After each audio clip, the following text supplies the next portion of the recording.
لا حول ولا قوة إلا بالله العلي العظيم. أعوذ بالله من الشيطان الرجيم. بسم الله الرحمن الرحيم. الحمد لله الذي جعل الحمد مفتاحا لذكره وسببا للمزيد من فضله ودليلا على آلائه وعظمته. ثم الصلاة والسلام والتحية والإكرام على خير خلقه وأفضل بريته حافظ سره ومبلغ رسالاته الذي سمي في السماء بأحمد وفي الأرض بأبي القاسم محمد.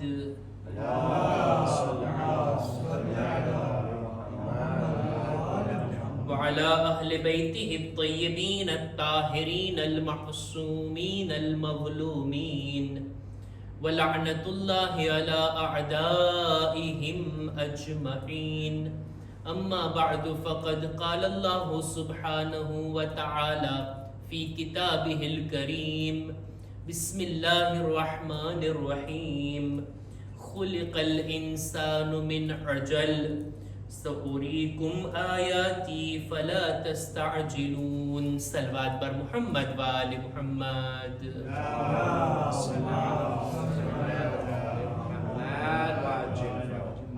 શબ જુમા કે જે ઇબાદત અને બંદગીની શબ, તૌબા, ઇસ્તિગફાર અને પોતાના ગુનાહોની મગફિરતની માંગણી કરવાની આ રાત છે.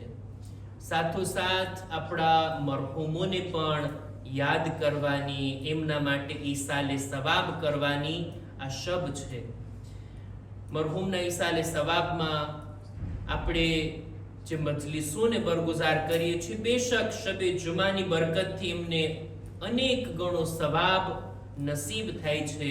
સાથોસાથ ફરશે અઝા પર બેસીને આપણને કુરાન મજીદની આયત અને માસુમીનની રિવાયતોથી લાભ ઉઠાવવાનો એક અવસર મળે છે. શબે જુમાની આ મુખ્તસર મજલિસની અંદર કુરાને મજીદની એક આયતની મેં તમને તિલાવત કરીને સંભળાવી. આ આયત છે સૂરે અંબિયાની 37મી આયત, કે જેની અંદર ખુદાવંદ આલમ ઇન્સાન કેવો છે, ઇન્સાનની ખિલકત કેવી થઈ, એના બારામાં બયાન કરે છે. જો આપણે બધા ખુદાની મખલૂક છીએ, આપણને આપણા કરતાંય વધારે આપણું ખુદા બહેતર ઓળખે છે, બહેતર જાણે છે કે ઇન્સાન કેવો છે, કેવી રીતના એની ખિલકત થઈ, એની જિંદગી કેવી રીતના પસાર થશે, એનો સ્વભાવ, એનું નેચર કેવું છે. ખુદા કરતા બહેતર કોઈ ઇન્સાનને ન ઓળખાવી શકે. આ એક ટોપિક છે કુરાન મજીદની અંદર, ઇન્સાનની ઓળખ. અનેક આયતોથી આપણને ઇન્સાનની, ખુદ ઇન્સાનને ખુદાએ કેવો પેદા કર્યો, આ બાબતની જાણકારી મળે છે. એક જ બાબત આજની મજલિસમાં ખુદાવંદ આલમ ઇન્સાનના સ્વભાવને બયાન કરતા ફરમાવે છે કે ખુલિકલ ઇન્સાનુ મિન અજલ. અજીબ વાત છે કે ઇન્સાનને ઉતાવળ કરવા વાળા સ્વભાવની સાથે પેદા કરવામાં આવ્યો છે. સઉરીકુમ આયાતિહી, સઉરીકુમ આયાતી. ખુદા કહે છે હું નજીકમાં જ મારી આયતોને તમારી સામે રાખીશ, તમને બતાવીશ. ફલા તસ્તઅજલુન, ઉતાવળ ના કરો. ઇન્સાનની જિંદગીની અંદર, ઇન્સાનના સ્વભાવમાં, એના નેચરમાં આ વાત છે કે અમુક કામોમાં ઉતાવળ કરી બેસે છે. અને છે ખુદાએ આ રીતનો બનાવ્યો છે ઇન્સાનને. કોઈ માણસ એમ ના કહી શકે આ ચીજ મારી અંદર નથી. એક જગ્યા ઉપર ખુદાવંદ આલમ ફરમાવે છે કે વયદઉલ ઇન્સાનુ બિશ્શર્રિ દુઆહુ બિલ ખૈર. ઇન્સાન ક્યારેક ખૈરની દુઆ માંગતું હોય, ક્યારેક જાણતું નથી કે આ ચીજ મારા માટે ખૈર છે કે શર. શરને પણ માંગી બેસે છે ઇન્સાન. ખુદા પાસેથી એવી બાબતોને તલબ કરી લે છે કે જેને એના માટે નુકસાનકારક હોય. ત્યારબાદ ખુદાવંદ આલમ કહે છે વકાનલ ઇન્સાનુ અજુલા. ઇન્સાન ઉતાવળના સાથે ઉતાવળિયો છે. ઇન્સાન માંગી લે છે, દુઆ કરી લે છે, સારું પણ માંગી લે છે ને ક્યારેક પોતાના હકમાં બુરું છે એ પણ માંગી લે છે. આ એના ઉતાવળનું પરિણામ. ઉતાવળના બારામાં કુરાનની 2 આયતોની મેં તમારી સામે તેલાવત કરી. ખુદ આ ઉતાવળ કરવી, ઝડપી એક્શન અંજામ આપવું, ઝડપી ડિસિઝન લઈ લેવા, ઝડપથી કોઈ કામ કરી નાખવું, કોઈ કામમાં પડી જાઓ, આ વાત બરાબર છે કે નહીં? રસૂલે ખુદા સલ્લલ્લાહુ અલૈહિ વ આલિહિ વસલ્લમ ફરમાવે છે,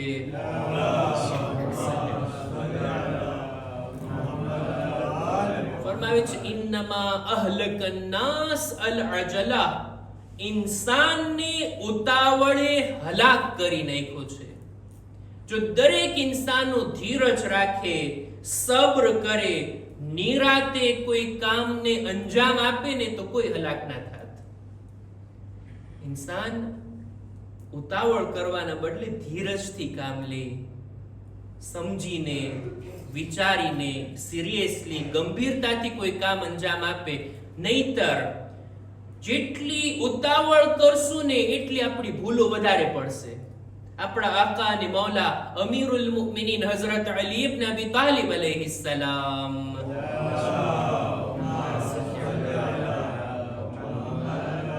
એક હદીસમાં ફરમાવે છે, મઅલ અજલી યકસુરુઝ ઝલલ, જેટલી ઉતાવળ કરશો ને એટલી ભૂલો વધારે પડશે. મારા બાળકો બહેતર જાણે છે, ક્યારેક કોઈ ચીજ આપણે લખવા બેઠા હોય, ઉતાવળે લખતા હોય, ભૂલો પણ વધારે પડશે. ઉતાવળથી બોલતા હોય, બોલવામાં ભૂલો વધારે પડશે. કોઈ પણ કામ ઉતાવળ સાથે કરીએ, ભૂલો એમાં થવાની જ. અત્યારે હાઈવે ઉપર, રસ્તા ઉપર મોટા એક્સિડન્ટ થાય છે. શેનું પરિણામ છે? અમુક સેકન્ડની, અમુક મિનિટની ઉતાવળ. ભાઈ 2-4 મિનિટ સબ્ર કરી લે, કેટલા મોટા એક્સિડન્ટથી આપણે બચી જઈએ. પોતે હેરાન ના થઈએ, બીજાને પણ હેરાન ના કરીએ. પણ આટલી ધીરજ નથી ઇન્સાનના સ્વભાવમાં. ઉતાવળ છે, આ એનો સ્વભાવ છે. હવે એક વાત, ઉતાવળ કરવી, ઝડપી કામ કરવું સારું છે કે બુરું છે?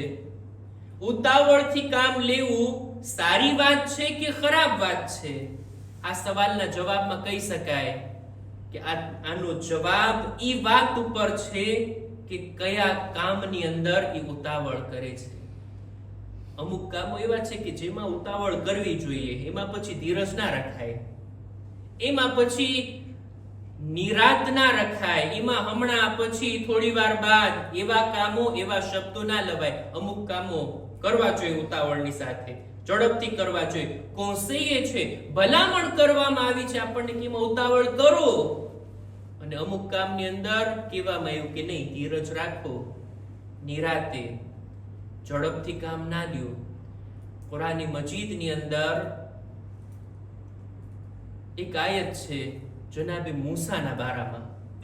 જનાબે મૂસા કોહે તૂર ઉપર જઈને ખુદા સાથે વાત કરતા ને, એક વખત તો પોતાની કૌમને લઈને ગયા હતા કે કૌમે જ્યારે જીદ કરી કે અમારે ખુદાને જોવો છે ને ખુદાવંદે આલમના દીદાર અમને કરાવો, ને કૌમ પાછળ થઈ.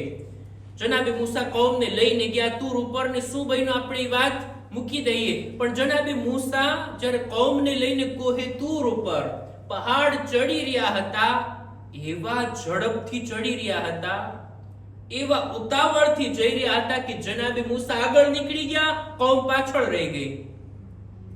જ્યારે ખુદાની બારગાહમાં વાતચીત શરૂ કરી નાખી, પેલા પહોંચી ગયા, ખુદા સાથે કલામ કરવાનું ચાલુ કરી દીધા. ખુદા સવાલ કરે છે, વમા અજલકા યા મૂસા, એ મૂસા કેમ આટલી ઉતાવળથી તમે ઉપર ચડી ગયા? હજી કૌમ તો ચડી રહી છે, પાછળ રહી ગઈ. જનાબે મૂસા કહે છે, ખુદાયા, આ તારી સાથે વાત કરવાનો મામલો છે. કૌમ તો મારા કદમના નિશાન જોઈને આવતી રહેશે, મારી પાછળ પાછળ ઉપર ચડી જશે, પણ ખુદાયા તારી સાથે વાત કરવાનો શોખ, તને રાજી કરવાનો શોખ મારા દિલમાં એવો હતો કે હું ઉતાવળે પગલા ભરીને હું ઉપર ચડી ગયો. માલુમ થાય છે કે ખુદાના કામ માટે કોઈ આપણે આગળ વધવાનું હોય તો તો પછી એમાં ઉતાવળ કરવી જોઈએ.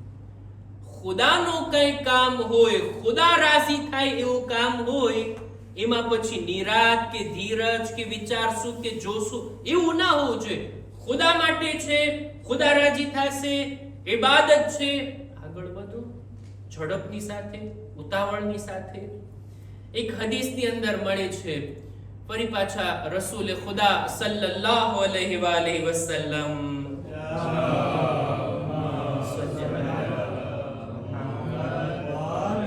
ફરમાવે છે કે ઇન્નલ્લાહ યુહિબ્બુ મિનલ ખૈર મા યુઅજ્જલ. ખુદાને પસંદ છે આ વાત કે ઇન્સાન નેક કામો કરવામાં ઉતાવળ કરે, ઝડપથી કરી નાખે, વિચારવા ના બેસે. એક હદીસમાં તો આપણા પાંચમા ઇમામે ત્યાં સુધી ફરમાયું કે નેકીનો ઈરાદો કરો, પરબારા નેક કામમાં દાખલ થઈ જાઓ. નહીતર જરાક જો વિચારમાં રહેશો તો પછી શૈતાન આડે આવી જશે. એક વખત નમાઝે જમાતનો ઈરાદો કરો જોઈએ, જાવું છે, અને જો તૈયારી ના કર્યા, અને જો આગળ ના વધ્યા, ઉતાવળ ના કર્યા, પછી જો બેઠાઈ જાય તો પછી બેઠાઈ જાય, વિચાર બદલી જાય.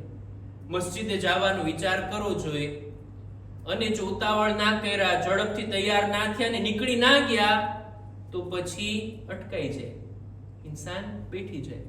રાહે ખુદામાં સદકો આપવો હોય, તરત જ ઈરાદો કર્યો, પરબારા પોતાના માલમાંથી આપી દો. જો વિચાર કર્યા, નિરાત રાખ્યા તો પછી શૈતાન આડે આવી જાય છે. શૈતાન નહીં કરવા દે. નેક કામોમાં, સારા કામોની અંદર તો ઉતાવળ કરવી, આગળ વધવું, આ કોસૈયે છે અને ઇન્સાનને કહેવામાં આવ્યું છે કે તમે આગળ વધો. એક હદીસને બયાન કરીને હું મારી વાતને પૂરી કરું જોઈએ. રસૂલે ખુદા સલ્લલ્લાહુ અલૈહિ વસલ્લમ ફરમાવે છે,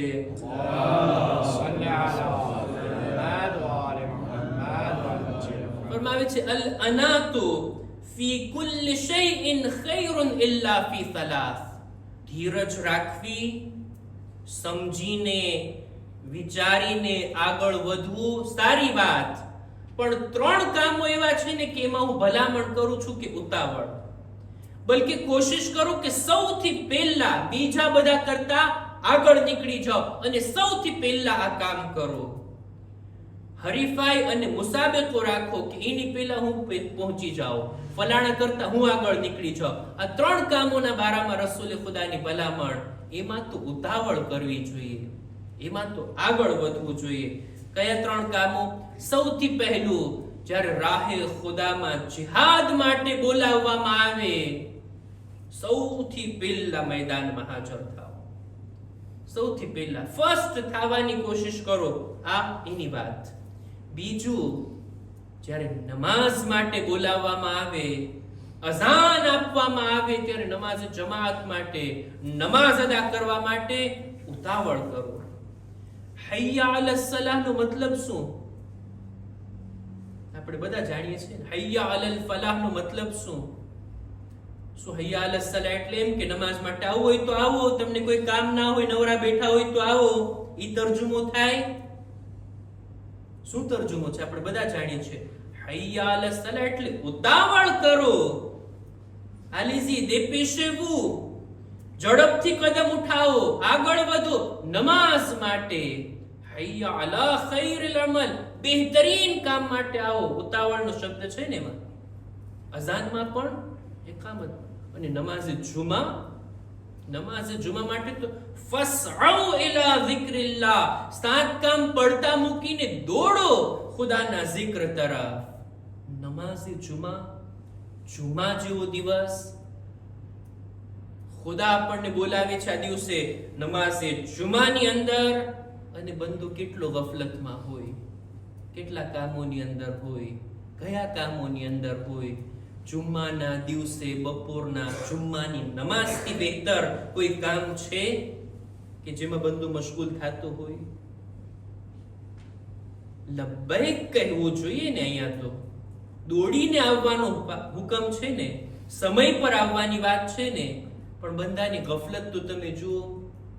ખુદાયા મુઅઝ્ઝિન તો બોલાવતો રહે છે, જુમ્માનો દિવસ છે, જુમ્માની નમાઝ આપણા શહેરમાં કાયમ થાય છે, બધી વાત સાચી, પણ મારે તો ધંધો કરવો છે, મારે તો દુકાને બેસવું છે, મારે તો વેપારનો આ સમય છે, આ સીઝન છે કમાવાની. નમાઝ જુમા ત્યાં ફાયદો છે કે અહીંયા ફાયદો છે? બેમાંથી, બંને ફાયદામાંથી શેની અંદર વધારે ફાયદો છે? આ ઇન્સાનની મારિફત ઉપર આધાર રાખે છે. કોણ ખુદાની આ નિદા ઉપર દોડીને આવી જાય છે નમાઝ જુમામાં, અને કોણ ઈ છે કે જેને નમાઝ જુમાની કઈ ફિકર જ નથી. બહરહાલ રસૂલે ખુદા ફરમાવે છે 3 કામો એવા છે કે જેમાં સૌથી પહેલા એક રાહે ખુદાની અંદર જિહાદ કરવામાં, બીજું નમાઝ માટે બોલાવવામાં આવે ત્યારે, અને ત્રીજું જ્યારે તશીએ જનાઝા હોય, કોઈનું ઇંતકાલ થઈ જાય તો એ તશીએ જનાઝામાં શિરકત માટે ઉતાવળ કરો અને ઝડપથી આગળ વધો. આ સારા કામો છે. ખુલાસો કહેવાનો મતલબ એ કે દુનિયાના કામો હોય, સમજી વિચારીને ઉતાવળ વગર એની અંદર આગળ વધો, ફાયદો થશે. પણ જ્યારે દીની કામો હોય, ખુદાને રાજી કરવાની બાબતો હોય, તો એની અંદર ઉતાવળથી કામ લેવું એ સારી વાત છે. એ પહેલા કે શૈતાન વસવસો કરે, એ પહેલા કે શૈતાન આપણા રસ્તાને રોકે, એ પહેલા કે શૈતાન ગુમરાહ કરે અને ખુદાની ઇબાદત કરવાની અંદર આપણી આડે આવે, ઇન્સાનને જોઈ કે ઝડપથી કામ કરી નાખે. ખુદા ઇન્શાઅલ્લાહ આપણને નેક કામોને ઉતાવળની સાથે ઝડપથી અંજામ આપવાની તૌફીક અતા ફરમાવે. મારી વાતને અહીંયા જ પૂરી કરું. શબે જુમા છે, આપણે બધા અહેલે બેતના ગમથી મજલિસોને પૂરી કરતા હોય. મરહૂમના ઈસાલે સવાબની મજલિસ છે. આપણે હમણાં જ જનાબે ઉમ્મુલ બનીનની વફાત મનાવ્યા. ચાહું છું કે એમના ફરઝંદનો zikr કરીને બીબીની ખિદમતમાં તસ્લિયત પેશ કરીએ. અબુલ ફઝલ અબ્બાસ, ઈ હસ્તી કે જેમના ઉપર ઉમ્મુલ બનીન નથી રડતા, કહે છે કે હું અબ્બાસ પર નહીં બલકે ફાતિમાના લાલ ઉપર ગિરિયા કરીશ. જનાબે ઉમ્મુલ બનીન યા હુસૈન કહીને રડે છે અને ગિરિયા કરે છે. જનાબે અબ્બાસ ઈ જાતનું નામ છે કે જેમની મુસીબતો અનોખી છે. ખુદ જનાબે અબ્બાસની શહાદત, એમની શહાદત એટલી સખ્ત હતી આકા હુસૈન માટે. એવો જુમલો ફરમાવ્યા છે મૌલા કે છે અલ-આન ઇનકસર ગહરી, એ અબ્બાસ તમારા જવાથી મારી કમર તૂટી ગઈ. જનાબે અબ્બાસ ઈ જાતનું નામ. મક્તલની અંદર જ્યારે તેઓ જમીન પર આવ્યા, આકાને આખરી સલામ કીધા. ઇમામ જ્યારે એમના સરહાને ગયા, જનાબે અબ્બાસ ઇમામની ખિદમતમાં વસિયતો કરે છે. વસિયતોમાંથી એક વસિયત આ હતી કે એ મૌલા, મારા જનાઝાને તમે ખૈમામાં નહીં લઈ જતા, મને સકીનાથી શરમનો અહેસાસ થશે, હું પાણીનો વાયદો કરીને આવ્યો હતો. અને બીજી ભલામણ, બીજી માંગણી એ છે મૌલા, મેં સાંભળ્યું હતું કે જ્યારે મારી વિલાદત થઈ, આંખો ખોલી તો સૌથી પહેલા તમારી ઝિયારત કરી હતી. એ આકા ચાહું છું કે જિંદગીના છેલ્લા ક્ષણોમાં પણ તમારા દીદાર કરીને આ દુનિયાથી જાઓ. ઇમામ કહે છે અબ્બાસ, તમારા ચહેરાને મારી તરફ કરો અને મારા ચહેરા તરફ જુઓ. અબ્બાસ કહે છે મૌલા કેવી રીતના જુઓ? મારી એક આંખમાં તીર લાગેલું છે અને બીજી આંખ ખૂનથી ભરાયેલી છે. એ મૌલા, મારી આંખને જો તમે સાફ કરી દેશો, હું તમારા દીદાર કરી શકીશ. મને માફ કરજો મૌલા, જો મારા હાથ સલામત હોતે હું તમને તકલીફ ના આપતે. લ્યો અઝીઝો, ઇમામે આંખને સાફ કરી. અબ્બાસે છેલ્લા દીદાર કર્યા. ઇમામની પણ ખ્વાહિશ, એ અબ્બાસ, આખી જિંદગી ભાઈ હોવા છતાં મને ભાઈ કહીને નથી પુકાર્યા, આકા અને મૌલા કહીને યાદ કરતા. છેલ્લી ક્ષણોમાં, છેલ્લા વખતમાં મારી તમન્ના છે, મને ભાઈ કહીને પુકારો. લ્યો અઝીઝો, ભાઈ કહેવું હતું. અબ્બાસની રૂહ બદનથી જુદા થઈ ગઈ. અલા લાનતુલ્લાહ. على القوم الظالمين وسيعلم الذين ظلموا أي منقلب ينقلبون إنا لله وإنا إليه راجعون. پروردگار ہماری مختصر عبادت نے قبول فرما. خدایا شب جمعہ ہمارا ماں باپ نہ گناہوں نے معاف کر. ہماری اولاد نے نیک توفیق عطا کر. خدایا دریک مؤمنین مؤمنات نے نیک حاجات نے پوری فرما. جو بیمار چھ شفا نے تندرستی عطا کر. ہمارا بدن میں پن سلامتی اپی دریک بیماریوں تھی ہموں نے محفوظ رکھ. خدایا ہمارا مرحومین نے مغفرت فرماؤ. زمانہ نہ امام نہ ظہور ما تعجیل فرما. ہمارو شمارم نا ساتھیوں ما کر. ربنا تقبل منا انك انت السميع العليم